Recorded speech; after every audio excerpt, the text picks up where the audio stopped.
Hello, on the whiteboard we can see the motor coil representation, diagram representation of the motor coil. So we can see each coil has a north side and a south side.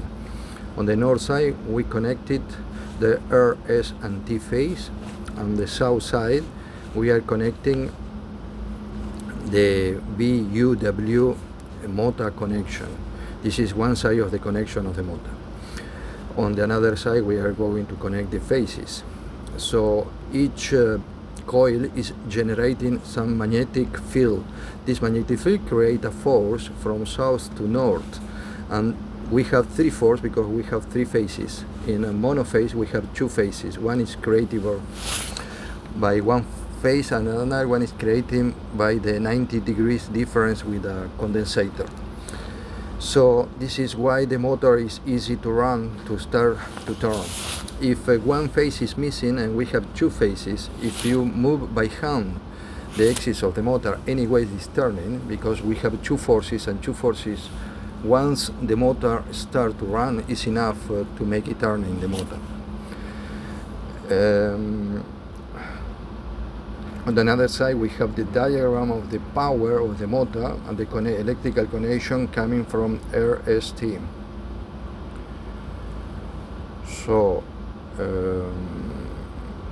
and behind the coil motor diagram we have the motor connection, the block motor connection with the arrival of RST phases plus the earth cable, yellow and green cable, and how to connect it in a star or delta you already explained in previous video.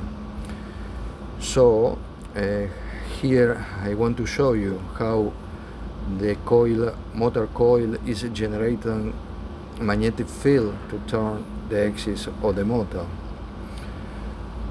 and you can see some cutting on the winding, but you can see B and B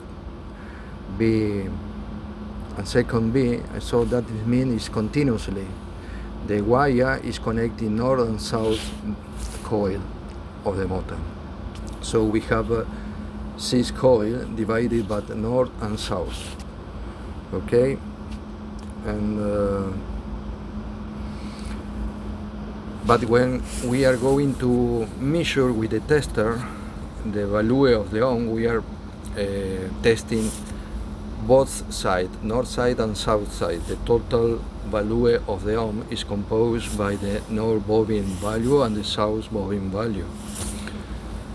And when we are applying the 1000 volt in order to check the insulation, we are applying this voltage to the both sides of the bobbin, north and south. Now we can see the RST power connection to the motor with some normal contactor. This is only the power side of the electrical connection, not the automation part with only one wire connection. And you can see RT is the motor protection and TP is a normal contactor for the right size of the motor, and also the air connection. Thank you very much. If you have some comments and doubt, I can explain again. Bye.